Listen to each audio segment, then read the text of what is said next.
Gentlemen, the time has come once again to discuss things.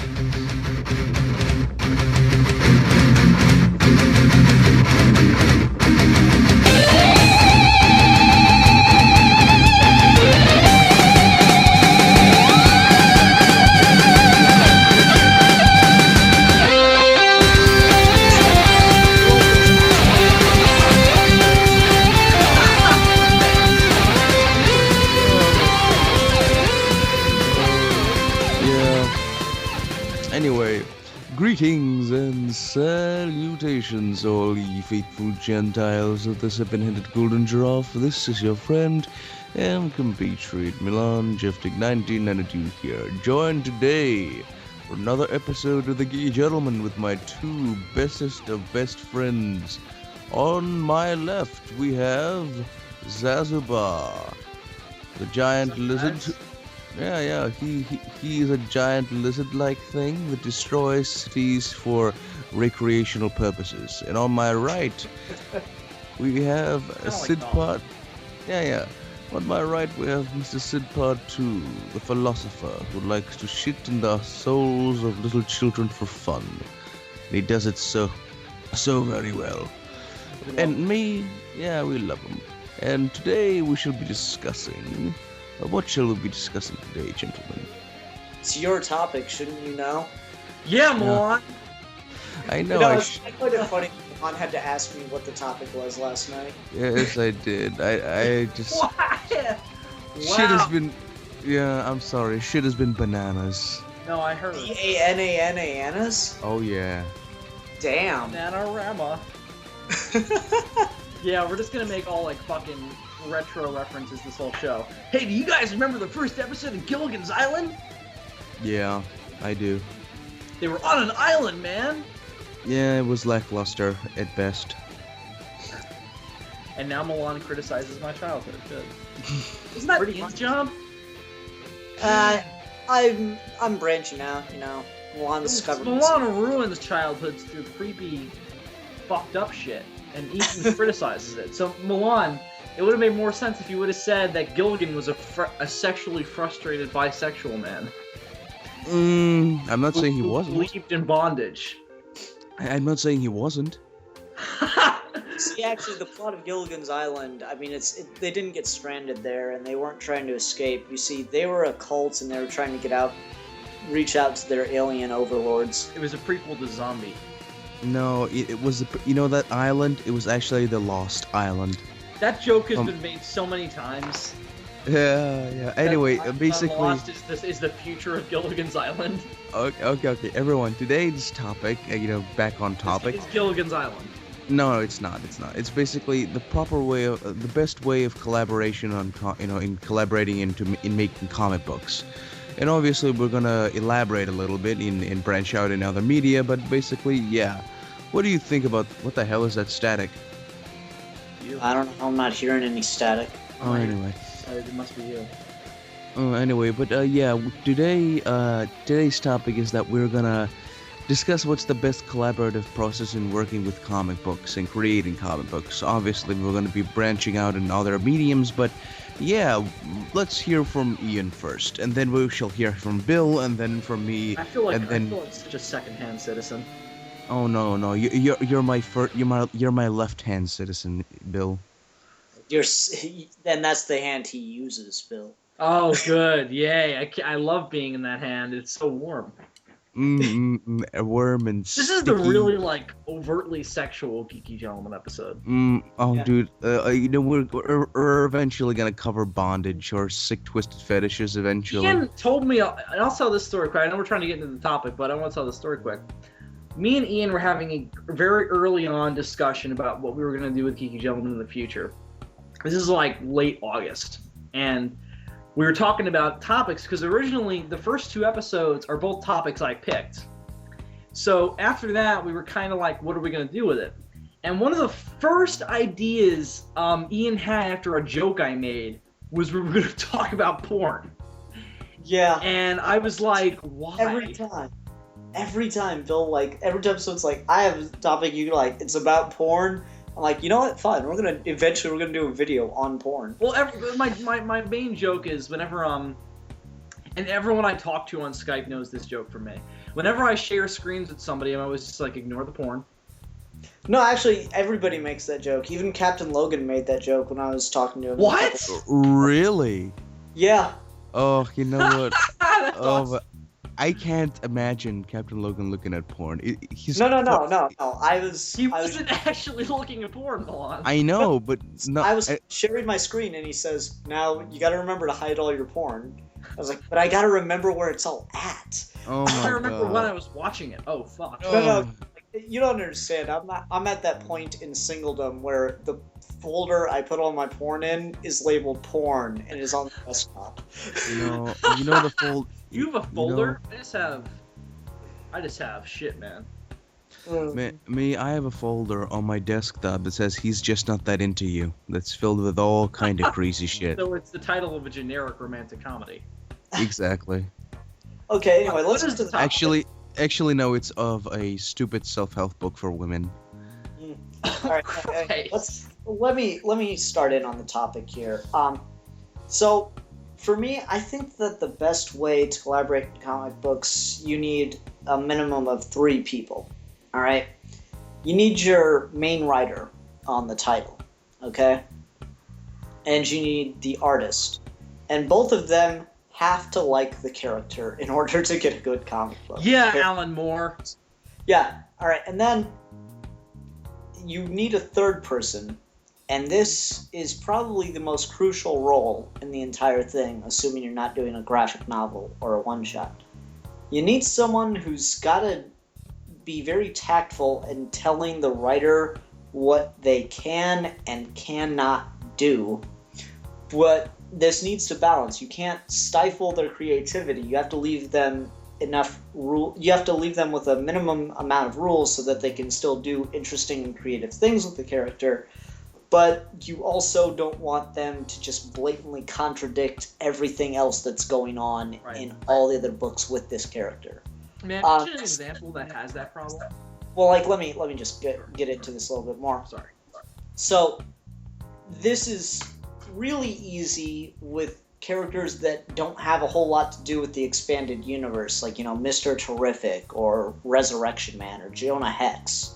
Those are actually some really good books for New 52. But it's really hard to do with big name characters that have multiple titles and appear in different books, like Justice League with Superman and Batman and everybody. So I think that depending on how big your character is or what kind of comic you're writing, assuming it's like, regular universe stuff, I think it's actually the producer or the continuity guy, whatever you want to call this third person in the group, that has the most crucial job but gets the least recognition for it, The quality I believe control. it's the most crucial job that's what keeps everything from becoming a big mess. And I want to briefly mention an example of a book that I love that has the problem of the writers almost have too free reign. It's a problem that has affected the Hulk for years. Because every single run, as soon as they change writers, the Hulk totally changes. They'll keep minor continuity things. They can't directly contradict things that were happening in the book, but the personality and the dichotomy of Bruce Banner and the Hulk switches constantly. And it's because every writer has, all of Marvel writers, I assume, has a working knowledge of the Hulk. Something basic, anything. So when they get their run, they decide to take that base knowledge and run with it, which I'm totally fine with, because that's what Peter David's run and that's what Jason Aaron's run is, and they're both great. And so is the current Mark Waid run, which is also really great, but I was a big fan of last year's Jason Aaron run. And when I picked up Indestructible Hulk #1, it was fucking fantastic, but they took out so much of the stuff I liked about Aaron's run. And they kept the basic ending of that book and then changed it so that way they could make Hulk a mindless monster again, which it works for Indestructible Hulk, so I can't criticize it too much, but here's my point. You do need... I completely agree with Ian. and I don't know if it's the most crucial role. I think it's the most important role for a company who makes these sorts of things. Yeah, if your company is really continuity heavy, or it's one of the main drives of your stories, you always gotta have a guy like in movies. They have this type of guy. It's the continuity control. Basically, if Executive a, producer. yeah, not exactly, but it's basically they have a person there on set, and their main job is to look at all the little things and make sure in shot by shot the continuity is maintained. Like if a guy is walking and he's like has a scarf over one shoulder, they gotta make sure like in the next scene, like which is probably like in a day or so, that the scarf is over the same shoulder. Right. So they Well, so like, they. that's not really the same kind of thing as far as continuity goes. I know what you mean, because but basically. I think the people that get that job in particular probably have like Asperger's or something. Yeah, but also that's just a minor role of that. But that's Well, just I also think that the people who work on continuity can I, movies have a way easier job than people who are I think we're both talking about like the editors of comics, like editors in chiefs and stuff. Editors. I think editors the closest thing you've got to an editor in chief. And Milana, I'm sorry I keep cutting you off. I just want to make this point quick. And I know we're going to expand this in other media. I think this is a good place to start that. I think that the closest thing you get to an editor in chief in a movie is the producers in the studio. Now, guys, we're film fans and we're geeks, and we have had, I think each one of us at some point in our career or our lives as being geeks has looked at a studio's decision to constrain a director or a writer's vision and say, fuck you, let the guy be creative. And I've had that too. And we have it a lot with movies and stuff. It's especially superhero movies, because it's like, you look at X-Men Origins Wolverine, this is a movie that has that problem to a T. Where the production company just got so involved with, you can't do this, oh, you can do this, you can't do that, what are you, crazy, you can do this. And it's the closest thing you can get to an editor-in-chief, except there's definitely a wider gap between the director of a film and the executive producer. So I think comics will always be a more personal medium, and that's why you'll see a more positive relationship between the editor-in-chief and the writer. And this isn't always the case. I mean, I'm sure you guys could think of a plethora of examples where it's not. But I think you'll hear it more often than you will in movies. Like, there's a lot of directors who are like, fuck the studio, man, I'm indie. Yeah. The thing with that, it's just you're right. There is a very unique relationship between the continuity guy and the writer and the artist. But it's interesting because comic books are very continuity driven. They aren't like movies. Well, not like movies, that are going to be. But basically, with continuity driven stories, you've got to have all the tiny little things to match up, or match up as close as you can, because comics contradict themselves nearly every single month. Well, not every single month, but a lot.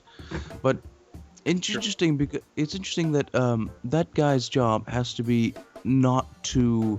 It all depends on the writer, really. If the writer really wants to tie up, different things in continuity, or in the previous continuity that he loves, like a nerd that really loves the kind of old continuity and wants to add on to that, that's perfectly fine.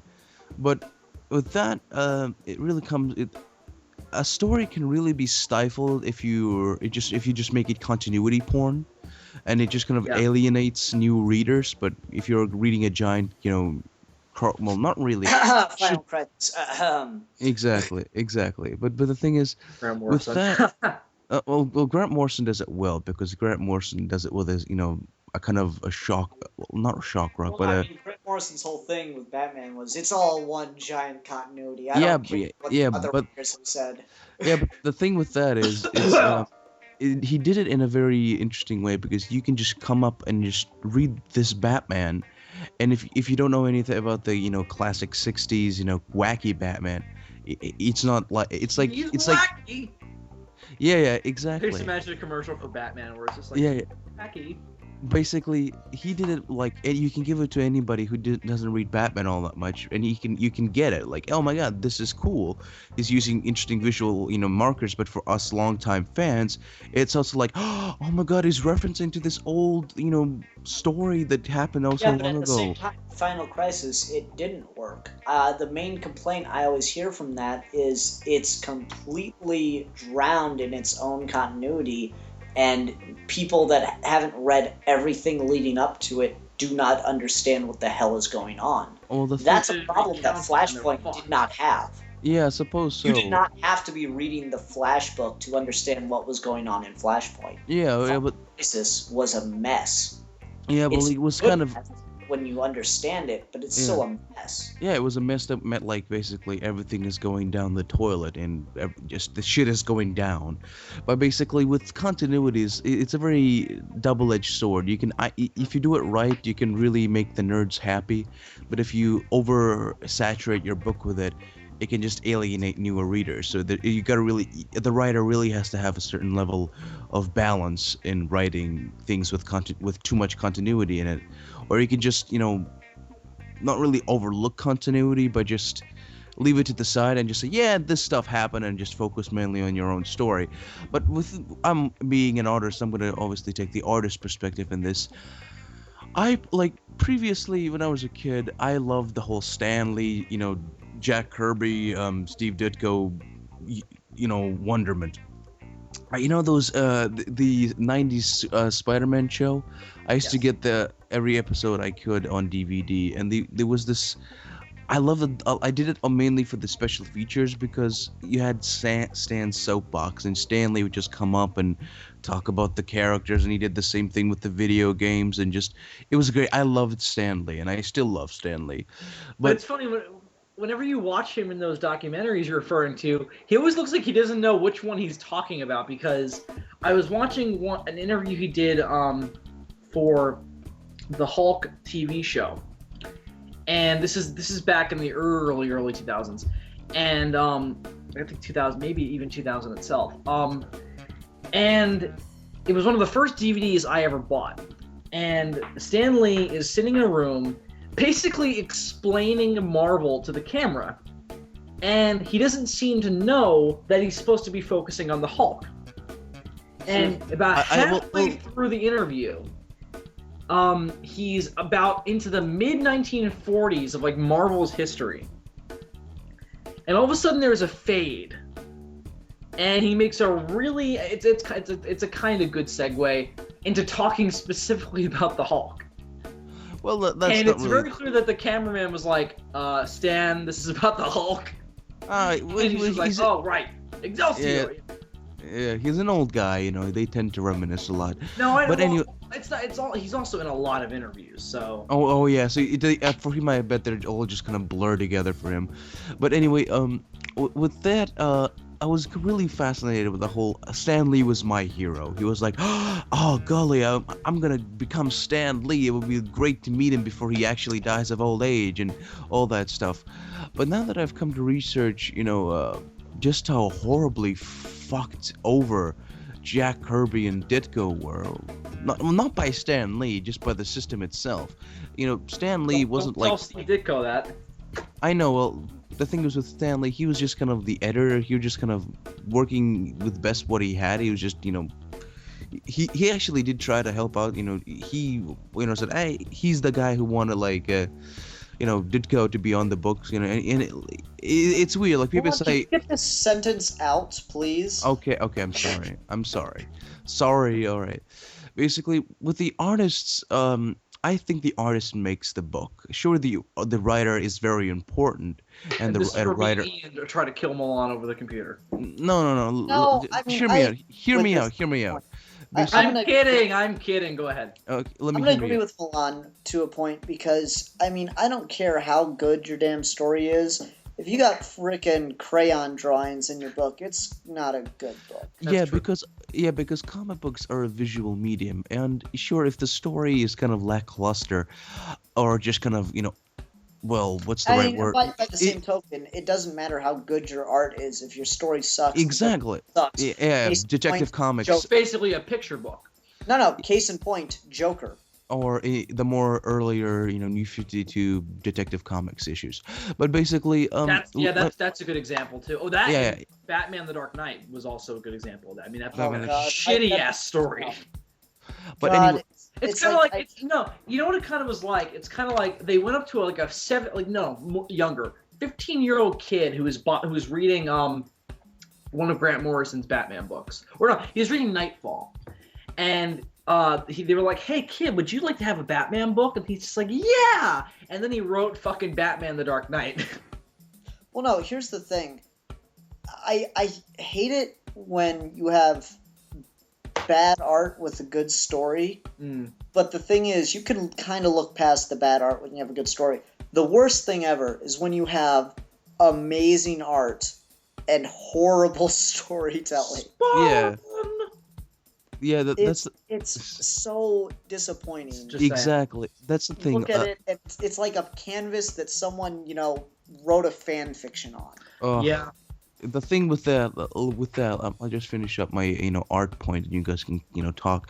Basically, with that, the art for me, it really does make the book. And you're right. If the story is complete and utter bullshit, then the art is kind of meaningless. It's just really pretty, stuff you can cut out and paste on your walls. But with the comic books, you see the art, but for me, I'm talking about situations where art can save a book.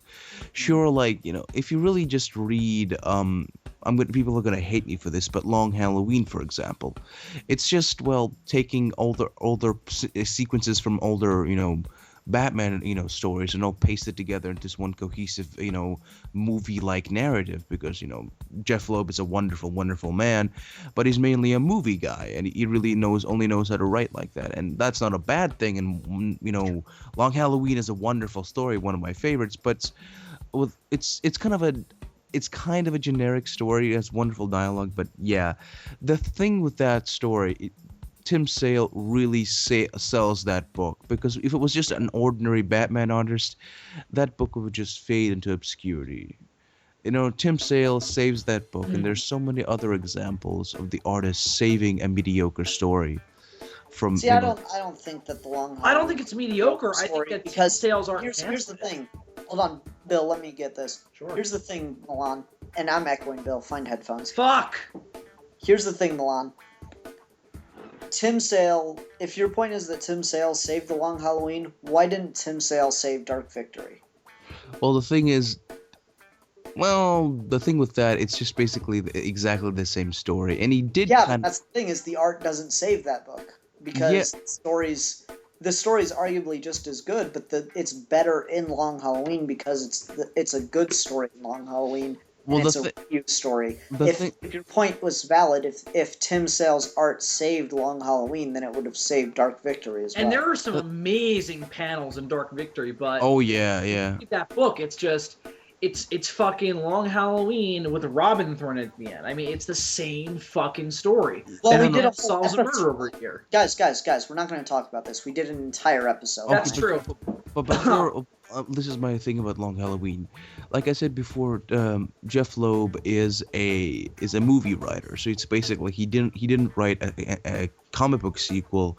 He wrote a movie sequel for a comic book. Well, no. It's just a bad the same story. It changed the protagonist changed around the antagonist a bit. The thing with Long Halloween is that's why Jeff Loeb usually writes better graphic novels. I haven't read a ton of his stuff, so I can't attest to that totally. But that's why Long Halloween works better than like his Red Hulk stuff. You know what I mean? Because it was fucking disgusting. It's because he can write a really kick-ass, 3-act story. And you can write, monthly comics in a 3-act story if you want, but Long Halloween, it feels like a Batman movie script put to pictures, and it's fucking fantastic for that. I don't know about you guys, but I read that in one sitting. Yeah, me too. It's a movie, but it's a movie basically. He's a movie writer. Absolutely. Well, guys, let's get off Long Halloween because we've done. But I want to say this though. Milan is correct in that without Tim Sale's art, the book would not be my favorite Batman story, or at least one of my favorite Batman stories, because the art gives it this distinctive atmosphere. We've talked about this too, but the art and the story must be balanced. The art must, but it's kind of like I do think that the art has to fit the story, not the story fit the art. If that makes any sense. Fair enough. I think the thing is, art. I think the best example of art fitting the story was my favorite Batman story, Arkham Asylum. That's true. People have made that point that book would not be as good if not for the insanity of the abstract art that Dave McKean does.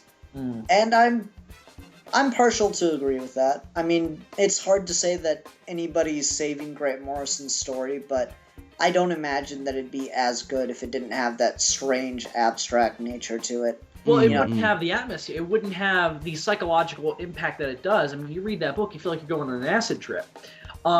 With someone like, let's say you would have put Jim Aparo in that book, it wouldn't have worked. It wouldn't have worked, in my opinion, because I mean, you would have had gorgeous Jim Aparo art, but with a story where it doesn't really fit, because that's vibrant, awesome, kick-ass Batman superhero art.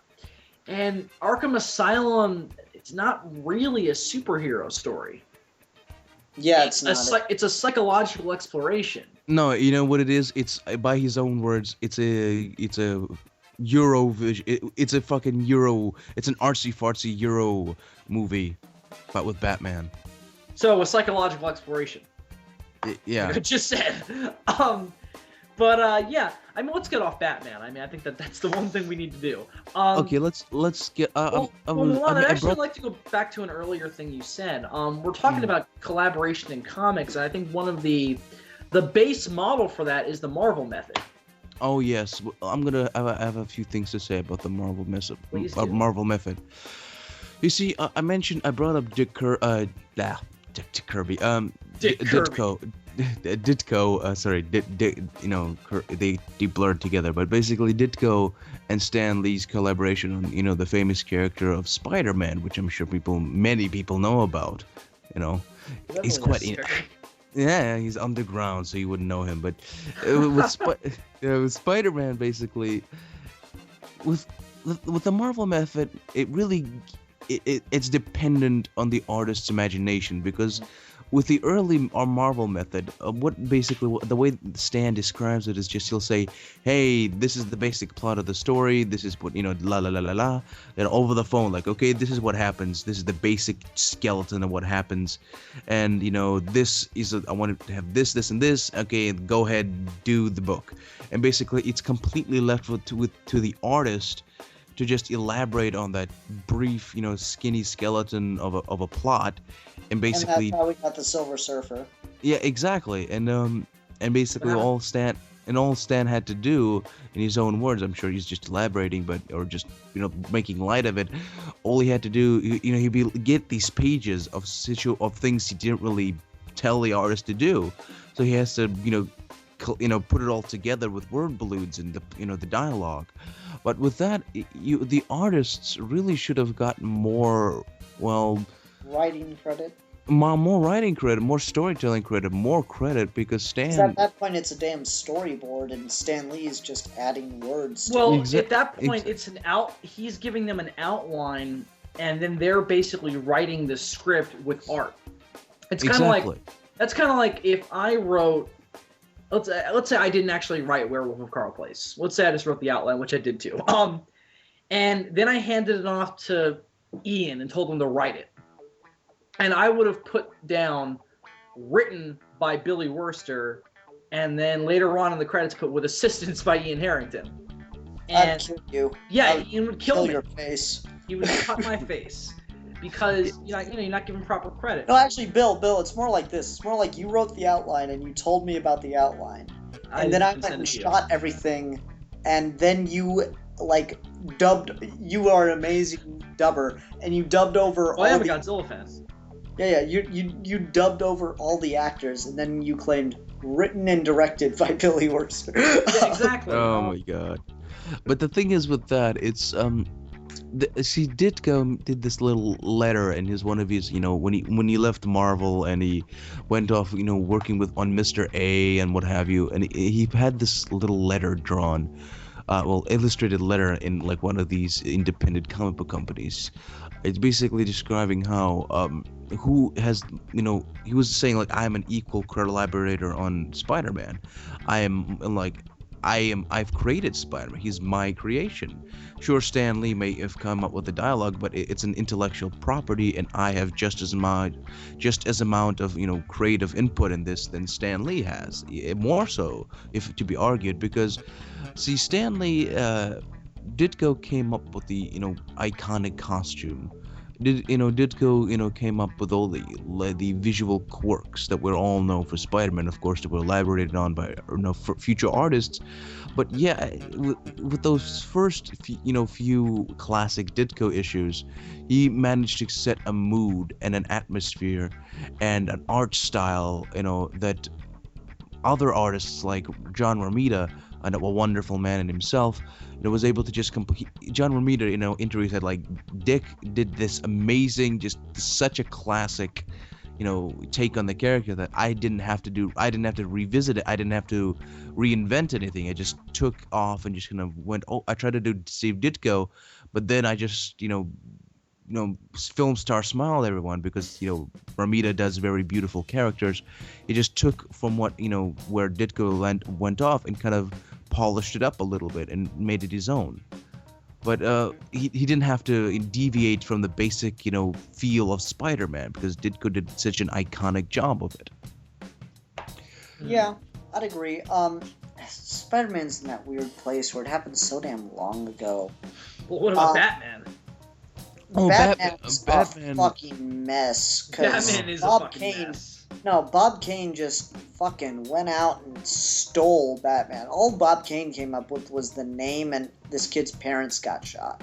No, he also came up with it. Oh no, he didn't come up with the final costume. Bill Finger did. Oh no, Bill Finger. No. Originally, originally, Batman was a blonde guy with a domino mask, I remember, red bodysuit, and that Leonardo da Vinci thing.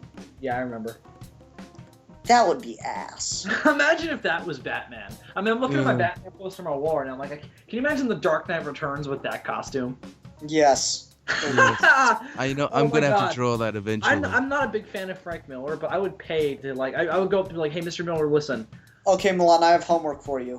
Oh, you're going to go and redraw 10 iconic Batman poses, but you're gonna replace Batman with that blonde-haired, red jumpsuit, domino mask, Leonardo da Vinci gadget-wearing motherfucker, and it's gonna be hilarious. And you have to try and mirror the art styles of the original artist as close as possible. You have to channel Frank Miller. I think the one I really want to see is that guy holding the dead Robin in his arms. Oh Christ! No. So the Dark that's actually a pretty cool. For one, that's actually a pretty cool design if you take a certain art style with it. It would be a fun kind of contrast taking Frank Miller's gritty, punch you in the face art style and adding giving drawing such a fanciful costume. But basically Bill Finger Bob Kane took the concept to Bill Finger, and basically they collaborated on it together, and they created Batman. And basically, Bill Finger was the writer. He came up with the Joker. He came up with most of those stories. And Bob Kane, he was the copyrighted the character. He stole the characters. Yeah. He basically. I think the one thing you can give Bob Kane is that he was a little bit more conscious of what the creation was than Bill Finger was. I think Bill Finger was this is really cool, and Bob Kane was like, yeah, it is. The thing is, and with then that, he just ran to his little Batmobile and just drove off. And no, he didn't. He drove off to his red sedan. Guys. I think we're giving. What Bill Finger, what Bob Kane did, at the time, I'm not trying to defend him, but I'm just trying to put the historical context, because comic books, comic strips, you were seen as like the bottom of the barrel. You weren't. I mean, fair enough. Doesn't matter though. That Batman was going to become a huge iconic character. But at the same time, it's still wrong that he went out and Of got course. copyright. Well, I mean, the Oh, only yeah. only thing about that story that would make me not feel reprehensible towards Bob Kane is if he had asked Bill Finger about it and Bill Finger had felt that way about Batman and said, it's not going to go anywhere. Just I don't really care. Then I would be like, all right, then. But Bill Finger was being a little bit of an idiot. But whatever. I mean, at the end of the day, it still does not change the fact that Bob Kane did not really create Batman. No, not really. The sad thing is, after a few issues, Bill Finger wrote everything.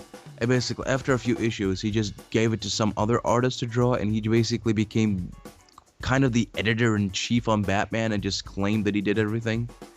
As far as I know, so yeah, Bob Kane's a bit of a cunt. But okay. Don't speak ill of the dead or anything. Oh, don't worry. Oh, don't worry. we're not religious. Who the fuck cares? Yeah, but the thing it has is, nothing to do with being religious. It's a thing of respect. yeah, I know, but I'm not saying he's, I have no respect. The dead have no voices. No. I know it's, but I'm just saying like what he did was kind of cuntish in nature. I'm not saying he was like a horrible human being, but if he just credited Bill Finger and the other boys more, that would have been. Well, no, it's just that every single thing with Batman says Batman created by Bob Kane. Yeah, that's the problem. And it's not. I mean, yeah. He came up with the name, but it's not like the most creative name in the world. No, if Batman was in quotes and it said Batman created by Bob Kane, and then said the actual fucking character created by Bill Finger, it's got to be worded exactly like that. Yeah. Every single Batman book, just Batman created by Bob Kane. The actual fucking character created by Bill Finger. Yeah, I'm just gonna go to the comic book store and like find their old back issues, and just every time it says created by Bob Kane, I'm just gonna scribble in really by Bill Finger, and then I'm gonna get kicked out of the comic book store. And Vandalism. Yeah. Then you're arrested and thrown in jail. Pretty much. Yeah, but the thing is, I'm gonna talk now about a man who was just horribly, misused. My personal hero, Jack Kirby. I mean, that man was a fucking genius. That man was the Leonardo da Vinci of comic books. That man, and he was fucked over so badly. I mean, that man basically made Marvel. He made the cosmicum of Marvel and of DC. He brought cosmicism to Marvel and DC. He was the guy who made that. And the other creative guys, they loved him. They saw him as a god.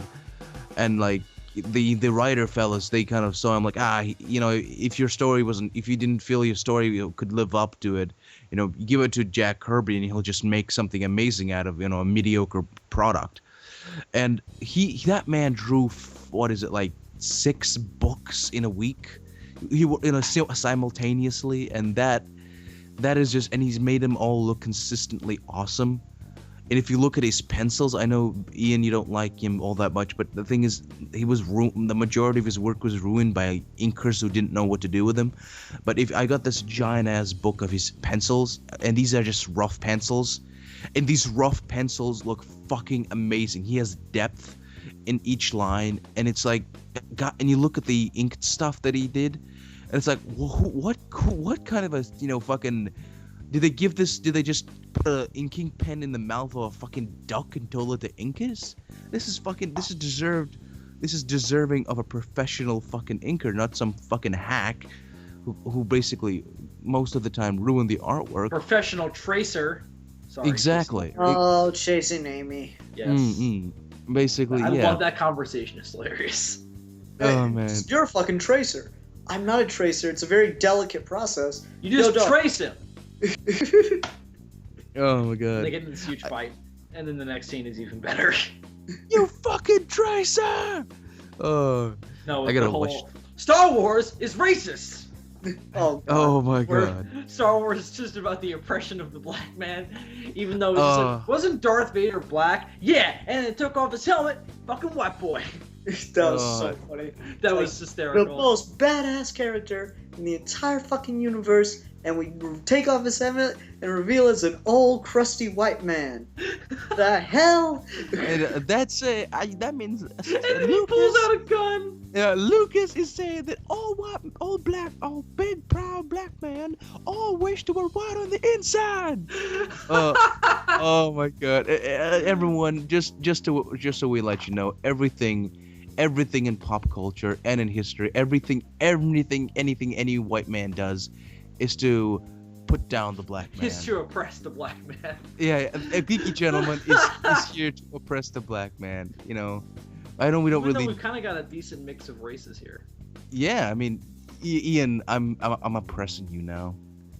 You are? Yes, I'm oppressing you. Even though I would put it the other way around, I'd say Ian is oppressing the Australian Russian man. Yes, Russian Serbian man. Well, I guess I'm the Australian Russian Serbian man. That's too much. Yeah. Let's pick one. Like, you don't want, anytime someone asks me, like, if we're trying to collaborate with someone who's, coming on the show or whatever, and I'm talking to them about scheduling times and stuff, and they're like, so what country does Milan live in? I'm like, Australia. They go, what? I'm like, yeah, he lives in Australia. And they go, I did not think that was that accent. No, he's Russian and he lives in Australia. What? It's such a hard thing to explain. Then I have to tell them that there are apparently a lot of you.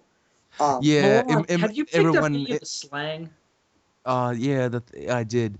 The thing with that is, I was originally meant to go to Brighton Beach, New York, but or there was a choice between Brighton Beach and Australia. See, you should have been hanging out. It would have been awesome. Yeah, it would have. Man.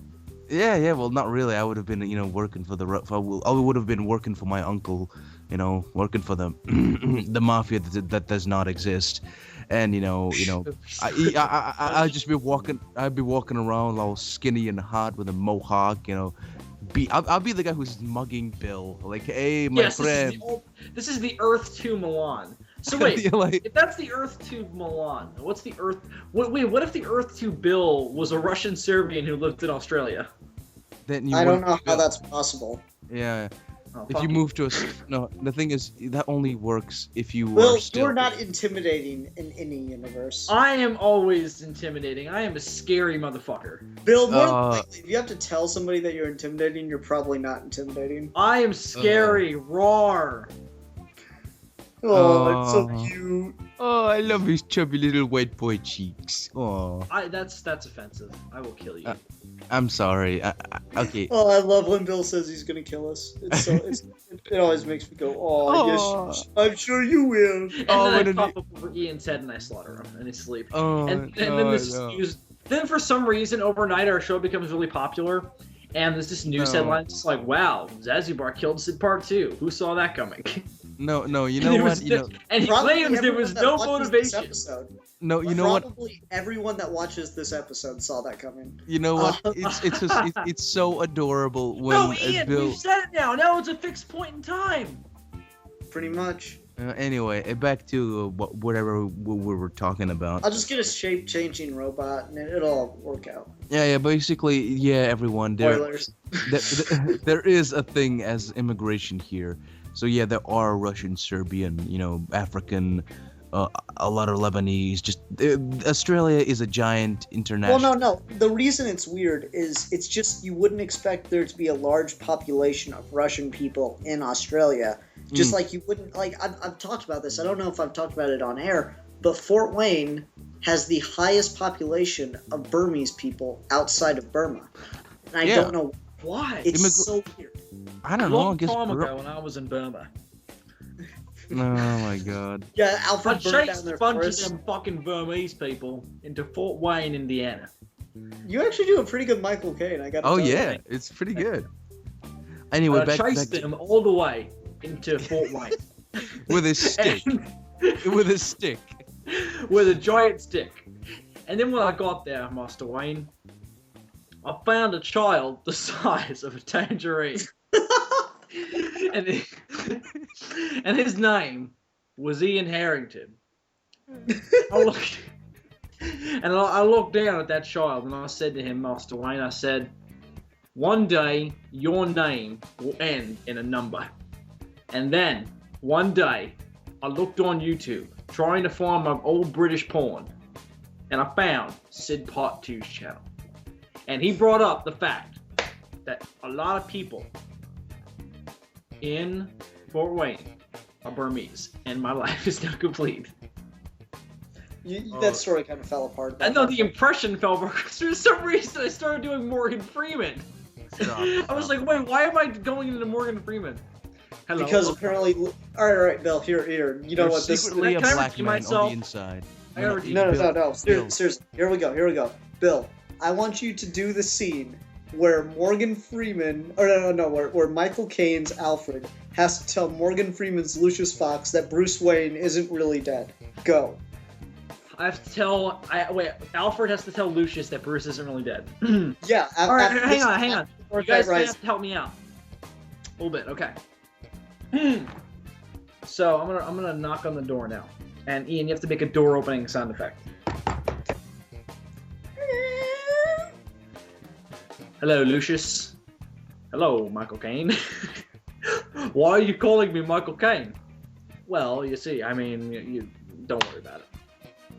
All right. Well, Lucius, I'm afraid I have some news. Oh, please sit down, Michael. Take off a load. Why are you calling me Michael? Don't worry about it. Just sit down. Why are you laughing? Guys, I can't do this. I'm having a conversation okay, guys, shut up. with Everyone. myself. It's fucked up. Ian, how good is your Morgan Freeman impression? Not very good. Guys, That was let's get them back on No, topic. this has to work. Milan, how's your Morgan Freeman? Let me see if I can do a good Morgan Freeman. No, just stop. This just got incredibly racist. How? How did it racist? Ian, how's your Michael Caine? Because I'll do Morgan Freeman. No, never mind. Let's Bro, just this doesn't fucking happen. No, this is over. No, This I had dialogue for this prepared, and it's fucking. Let it die, Bill. Let it die. No, let it I die. will not let it die. It's We'll over. do the rest of the video. When Just the fucking- When the Kumbaya, fire, my lord. Everyone, Kumbaya. everyone, if you're wondering, this is what they do when I go on a rant and they have to calm me down. Usually it's cut out, but this time they decided not to. Oh, Yeah, Bill, anyway. Sometimes I just turn into the Hulk and they have to start singing to me so I calm down. just dude, any sort of people that are listening to this, really interested in the topic have probably just left. Thanks. Yeah. All right. Sorry about that. Let me get us back to the topic, because I had one thing I kind of wanted to talk about. All right. I don't remember if I was on air when we talked about this, or I know I said this to somebody. I don't even think it was one of you two. But with a book like Justice League, or with a book like Avengers, I don't think you could do this for an ongoing title, but I think it would be the best way to do it for, let's say if they did Justice League Earth 1, right? Mm. I think the best way to do it is to have one main writer, and then you find the best person for each of the members of the team, and and the main writer has to consult them with what this character does in the story. Because then you get the better, the person who's writing Wonder Woman has to sign off, essentially, or has to write Wonder Woman's dialogue and has to sign off on Wonder Woman's actions in the story in a way in which they feel comfortable with how they understand that character. Because they're likely to have a better understanding of Wonder Woman or of Batman than the head writer is, who's working on a really good complex plot. And that wouldn't work out. A panel of writers for a single thing wouldn't work out long term. Unless it was a series of books. Yeah. I think it would work really well for if we did the Earth 1 books, where we get one book a year, so they only have to work on one book a year to make it come out as far as the writers go. And then your artist, you just get a really good artist, Mm-hmm. Yeah, that could work. I think that'd be a good way to do a team book, essentially. If you're doing I mean, that would be ideal. The only problem I could think of is that, everyone might get too much, and this is going to sound really weird, but you guys are going to have to let me explain it. Everyone might get too much panel time.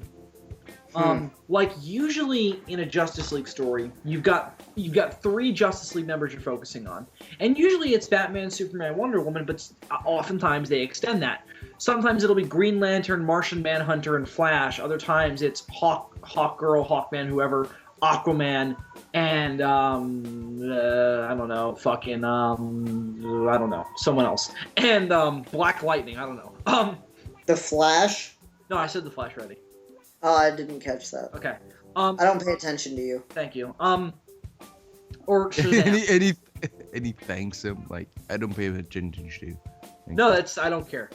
Because I get to talk and Ian doesn't interrupt me. Anyway, so I think that at that point it's like everyone's getting too much to do, so... Oh, sorry. Milan is sending me stuff, and I got distracted. My point is mainly, like, at that point, I think everyone's getting too much to do, and they're getting stuff to do that might not be, that might not coincide. And I know that these writers would be communicating with each other and they'd be on a panel, but I still think that there will be a conflict with which character's doing what and why are they doing it, and is it necessary in the larger story? I think that could be a problem.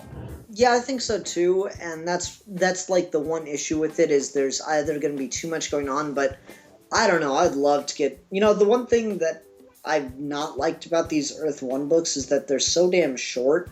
It feels like 2 issues of a comic. Do you guys read them in one sitting? Because I do. Yeah, I do. That should not be a book you should be able to read in one sitting. Yeah, I mean, it's especially if you're spending like $12 to $14 on it, it's like, that's really expensive. I know, it's a bit of a rip-off. It's like, if I buy a book for that much money, I don't want to be able to read it on a car ride to the doctor's office.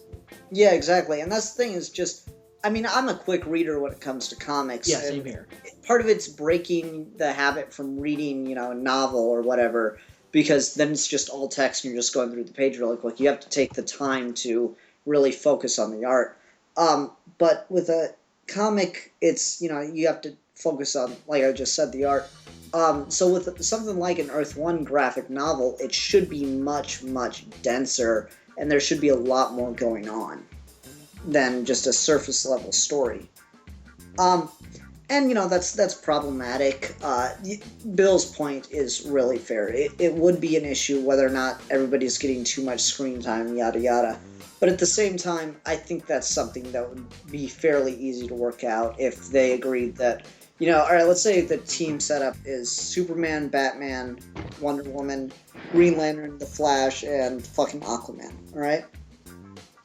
So the first book, let's say they're going to do 3. The first book focuses on the entire team dealing with a major threat. The second book focuses on Superman, Batman, and Wonder Woman as the main protagonists of the piece, and the other guys are just kind of backup.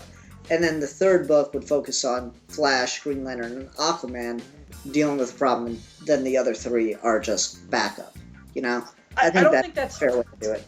I don't think that's necessary because that's why you have each monthly book focusing on different aspects of the team, and then you have these huge events.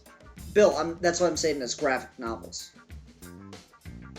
I'm saying as a series of graphic novels for the method I was talking about. I think that'd be a good way to make sure it's all really fair. Yeah, I mean, if you had we're going to give you 2 years to write a Justice League script where everybody gets something important to do, then yeah, sure. But for monthly books, I don't think that could work. No, and that's even if it could work, I don't think it's necessary. Yeah, but I said right when I started this, not. Sorry, I just stepped away. I'm sorry, I jumped. I said when I first pitched the idea of a panel for a team book, since that way I think that'd work because that kind of they'd have to go through the team building things and the team problems that the team in the book should also be experiencing. That's a problem I have with a lot of team book fiction and stuff with the Justice League and Avengers. I mean, usually there's some rockiness in them getting together as a group, and then like they're just this perfectly well-oiled machine until randomly it seems they're having disagreements with each other. And the Justice League has that way more than the Avengers does. Yeah, no, it just seems like, oh, now we really hate each other, but it was just this villain doing it. Really? Yeah, that's always lame. I mean, the nice thing I like about Avengers is that Avengers always has that under the surface because it's these very extreme personalities. And it's always there. There's never an Avengers issue where they're all super friends. And I think the problem with that is, or the problem with Justice League, comparing it to that, I don't think that that's always valid, but if you are going to do it, the fact of the matter is that the Justice League was designed without the idea of team, like tension between team members when it was created. The Avengers, more early Marvel is all about problematic personalities. And when you put a bunch of those on a team, like the first 5 issues of Avengers is all about trying to get the Hulk under control. And battling different villains where that becomes a problem. And it's all about getting their fucking shit together and working together, and they've still never, I mean, what are we, 40 years in, they've still never done it. They've still never successfully been, we are the perfect well-oiled machine. I agree. I agree with you. I feel like the Justice League goes through like, I feel like they go through shifts of it, and this comes into this kind of brings us back to the beginning of this podcast. I would like to see, especially in DC, I feel like Marvel is way better at it than DC, aside from the Hulk thing. DC needs to get their fucking continuity shit together. And they're fucking, these are the tones of our books and why you should buy our books. I feel like DC is a 17-year-old teenager who cannot decide who the fuck they are as a person. They're not a bad person for it. They're not a bad person for it. They're just conflicted. And they're constantly reinventing themselves, trying to decide what they want to be. And they're doing that by taking inspiration from outside sources. And I'm just like, just take Superman, take Batman, take the Justice League. Ignore that shit, tell your own stories, and create your own identity. And then your books will sell as long as what you're putting out there is good. Don't worry about what Marvel's doing. Because what they did was they fucking ignored your shit and did something that was really fucking cool, and that's why they're so popular right now. I really think that DC is so fucking scattered right now. They need to get their shit together. They all need to, there needs to be a giant, DC meeting, like the fucking, Hall of Justice or some shit. And there needs to be a guy, not fucking Dan today, who's just like, hey, you guys are all a bunch of fuck-ups. This is a disaster. Just face it. Don't deny it. Don't call it a revolutionary. Don't call it an experiment. It's a disaster. And all you've been doing... I've seen train wrecks that are more organized than DC continuity. Yeah, it's like, okay, listen. You guys need to stop painting over the train wreck. You need to identify that there is a fucking train wreck. And you need to put the train back together and get it back on the tracks. Otherwise... Okay, it's getting a bit tortured. No, but it's I just let me finish. And then when your train is finally running, you'll be able to beat Marvel to the fucking to the water tower or whatever, or to the train station. I think that's just DC is not as good at the collaborative nature of comics right now as Marvel is. I'd agree with you. It's just they're trying to do too many different things and none of it's working, and it's just getting so confusing and awful and not in any kind of good way. Anything that's good they immediately contradict or throw out or hand off to somebody to redo it in a less good way. So basically what they need now is what they need now is another Infinite Crisis to get everything back into shape, right? No, that's not what they need. They need to just fucking as I said, they just need to put the train back on the tracks. You don't need another huge year-long event setting up a new continuity. Just fucking do it. Don't even reboot. Just ignore. You don't have to ignore everything. Just pretend like what came out before it happened, and then move along with the universe and just be coherent. Don't, lay out, this is what's in continuity. Everything that has happened in the New 52 has happened. Deal with it. Now tell us good stories. Yeah. That's what needs to happen. Bill.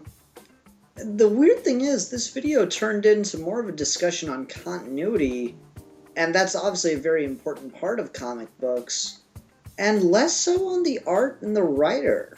Well, the thing that's what I was doing. I was trying to talk about the artist and the writer, and then you guys kept, interrupting me.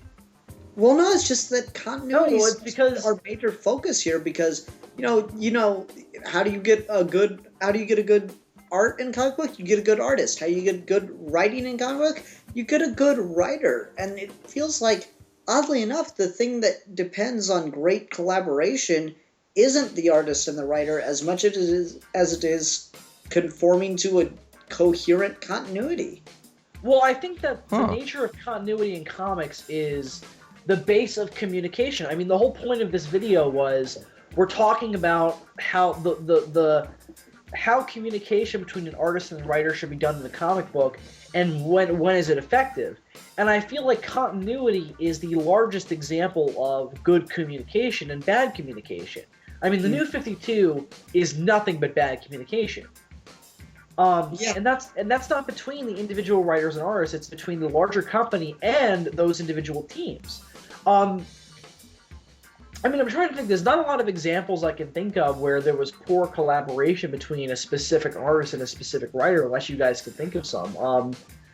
I know that Alan Moore wasn't actually nice to his writers, his artists.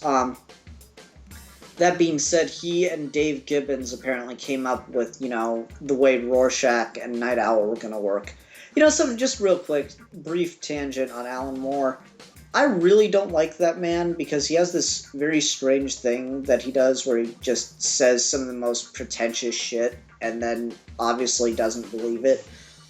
Because he was sitting there talking about Batman at one point, and he's like, Batman's just not a very interesting or relatable character to me.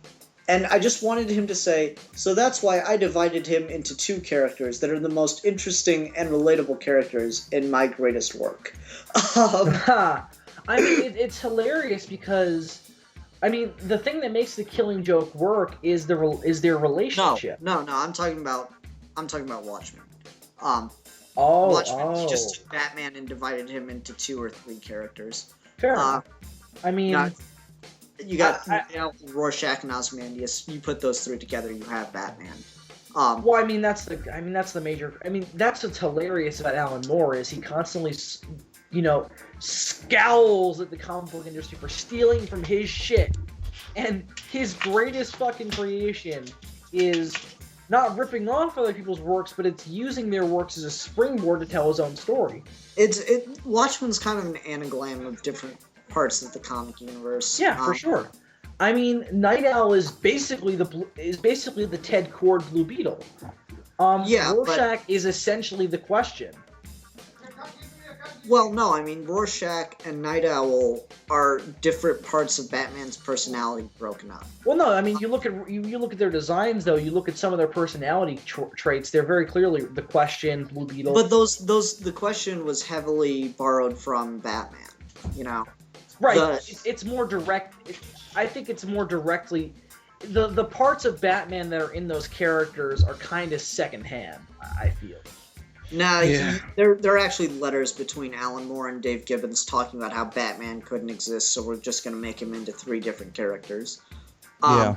It's fascinating, though. I mean, that's the thing.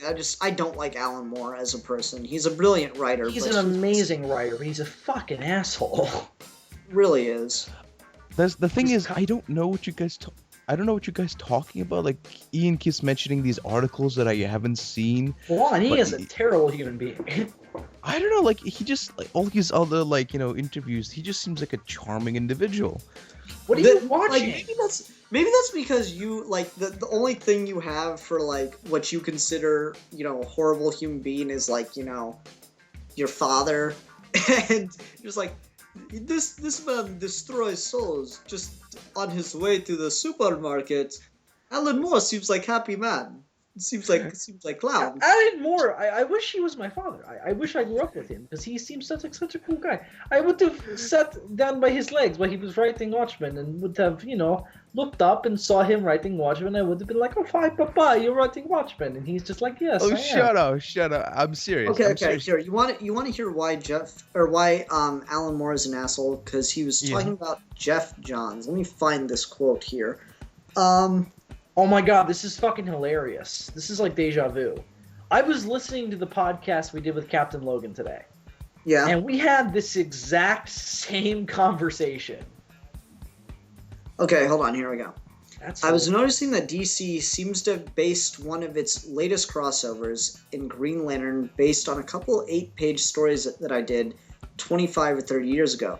I would have thought that would seem kind of desperate and humiliating when I have said in interviews that it doesn't look like the American comic book industry has any idea of its own past 20 or 30 years. I was just being mean. I didn't expect the companies concerned to more or less say, "Yeah, he's right. Let's see if we can find another one of his stories from 30 years ago to turn into some spectacular saga." It's tragic. The comics that I read as a kid inspired me were full of ideas. They didn't need some upstart from England to come over there and tell them how to do comics. They'd got plenty of ideas of their own, but these days I increasingly get a sense of the comics industry going through my trash can like raccoons in the dead of night. No. You wrote dirty a story. cocksucker. No, you wrote a story in Mr. Alan Moore, since I'm sure you're listening to this. You wrote a story that was a prophecy of what was to come in the future of Green Lantern. And someone decided, you know what? I really like Green Lantern. I'm going to make a really cool Green Lantern thing. I'm going to use this as my template. I'm going to use this prophecy from a long-forgotten 8-page one-shot thing you did, and I'm going to make it into a really epic story because I got the idea from this. And you just shat all over that because you're a douchebag, Alan Moore. Well, he feels very... I think the thing is that this all stems from what happened with League of Extraordinary Gentlemen. I mean, that's the sad truth of it all, is that he feels like that his work was completely crapped upon by Hollywood, and not necessarily the comic book industry, but someone of the American entertainment industry during the comic book boom decided to adapt his comic and fucking turned it into a generic action movie. And, I mean, it's fun, but it's not the comic. The comic is... I mean, it's got action in it, but it's a lot more about the nature of that time period and the nature of literature.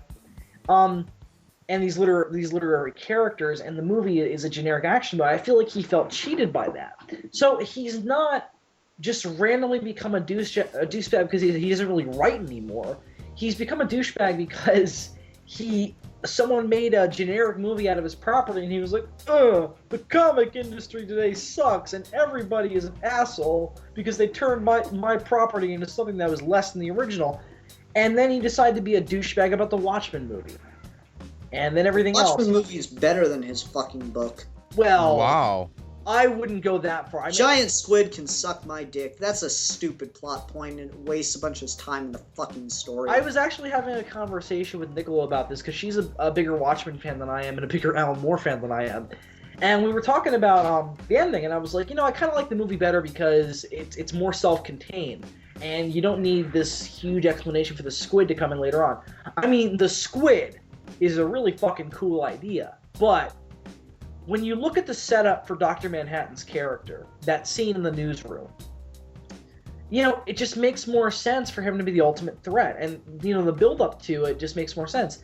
Okay, so I was just gonna say, we're getting way off topic at this point, but it's just like the man had a little bit of a little bit of a move made against him. And then he decided to generalize it to the entire industry and said, I'm never putting my name on another American movie based on one of my properties again. And it's just like, if you really hated that movie so much, do what H.G. Wells did. Have a better movie made out of it. H.G. Wells hated the original version of The Island of Dr. Moreau, which is actually a really good movie.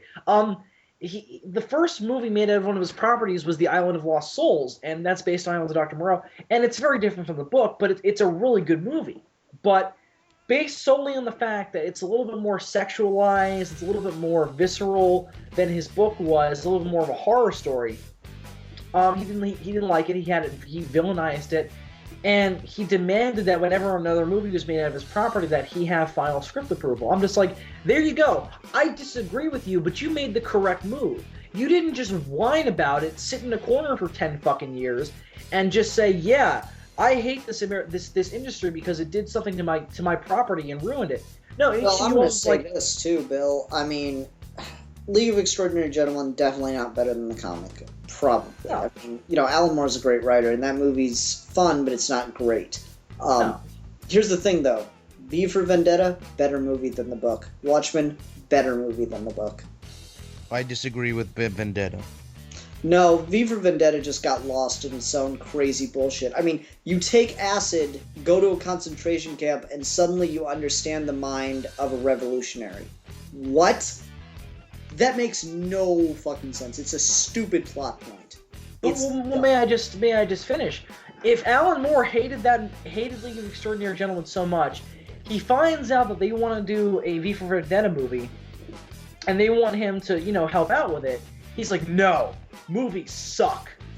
And then, as someone who didn't like what someone did to your work, don't you be proactive and be like, I don't want that to happen again, so give me final script approval or give me a place in the production? I mean, that's what Dave Gibbons did, and the movie turned out really well for it. I mean, even if you don't like the movie version of Watchmen, I think the least you can say for it is that the movie looks fucking fantastic. Yeah, in regards straight to the out book. The page. Exactly. I And I think that's even the extras are wearing the same clothes in the comics. Yeah, and it's because Dave Gibbons was the only one from that book who came on. And it's like, as Alan Moore, aren't you just like, I want to be closer to it so I can see a better movie made out of it? No, and that's what H.G. Wells did, and we got a fantastic Invisible Man movie out of that. So, don't fucking start. Invisible Man is awesome. It's okay. And, I feel like if Alan Moore didn't like that movie that much, he should have been like proactive and was like, I want final script approval on any of my properties. Yeah. Now, to be fair, H.G. Wells has more power over his properties than Alan Moore does, but still. Yeah, I'm just saying, I think Alan Moore has his head so far up his ass that he can taste yesterday's dinner. Oh, Christ. No, it's just like, dude,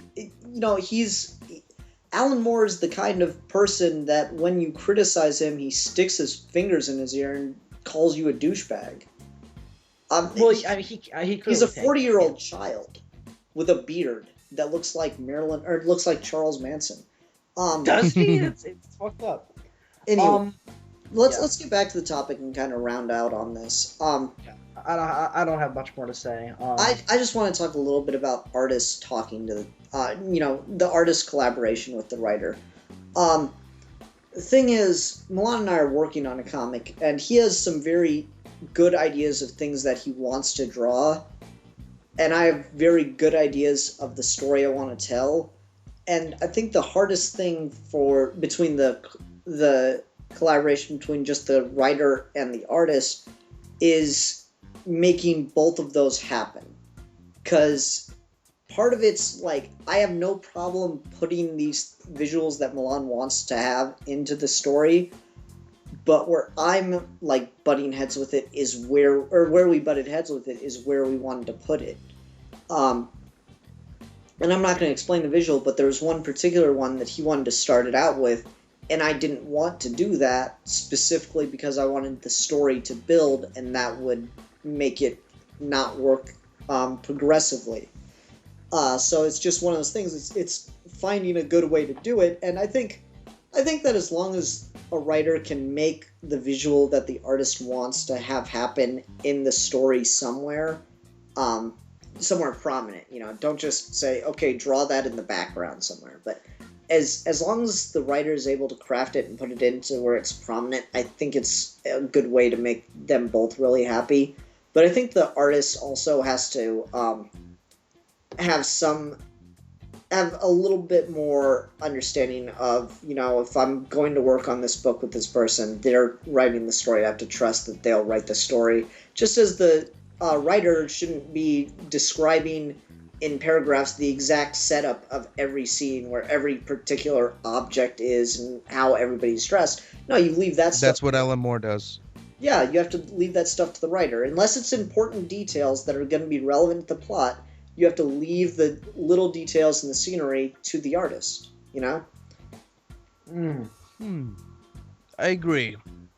That's a very apt summarization of the creative process. Yeah. Yep. So you wanna end on this, or does anybody have anything else to say? I'm good. You done? I'm good. I I'm good. wanna finish up a little something on Jack Kirby. See, Jack Kirby. Sorry about that. I'm sorry, but basically, for me, Jack Kirby, the way he was screwed over, it's almost, he did get his in conventions, people came up to him and say, you are an inspiration, you are a deity amongst comic book nerds or comic book artists, and he is, but it's sad because with artists like that, really big, future visionary talents. Sure, they may get some, recognition, while they're still alive, but the majority of their fame comes after when they are dead. And I think that's just tragic. And I do believe Mr. Joseph Kurtzberg deserved a lot more than he had. And there's a really heartbreaking story that when basically him and his wife, and I think it was one of the younger editors at Marvel or DC, they went to a toy store, they just stopped by a toy store and said, hey, let's go have a look inside. And Jack Kirby just sat down and said, I can't go in there because all the box art has my designs on it. And I can't go in there because he's just so angry because he's not getting any sort of money off it because all the designs are his and he's getting nothing from it. And that's just a very, very tragic idea for me. So, but yes, the artist and the writer must collaborate. And for my own personal opinion, the writer is very important, obviously. But if the artist is a lackluster artist or somebody who doesn't have the type of vision to add on to the writer's words and make them fly, then the book suffers in itself. So you really gotta have a. Sometimes the writer can save a book with shitty art, or a writer with great art can save a shitty story. But if you can't go either extremes, because if you go on extreme on one end, you get Batman: The Dark Knight, New 52, and yeah, the other side, there's very few examples. Maybe Quiver, but that's a really good art style too, I think. The But other side where you got a really good story but really shitty art. yeah, War there are Games. fewer examples. The entire arc of War Games, just terrible art in that book, but amazing story. you like War Games? It's weird. I'm reading a Awesome. Planet. I'm reading a Planet of the Apes comic right now, and the story is really promising, but it doesn't go anywhere. But the art is fucking terrible. Anyway, it's one of those things. It's like there has to be a balance for sure. But let's wrap this up. exactly. Yeah. Okay, well, Bill would have been picking the topic next week, but Deadpoolzilla has graciously agreed to join us. A good friend of mine and Ian's, Yeah, and yeah. Juan too. He and I are doing the I and Bill are doing the Doctor Who series reviews on Bill's channel. So go check those out if you'd like some more Doctor Who stuff, everybody.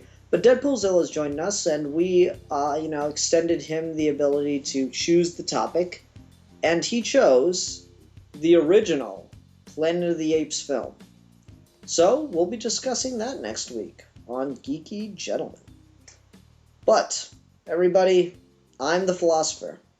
I'm the fanatic. And I am the madman. And until next time, we are your geeky gentlemen, and we will be discussing things. Farewell.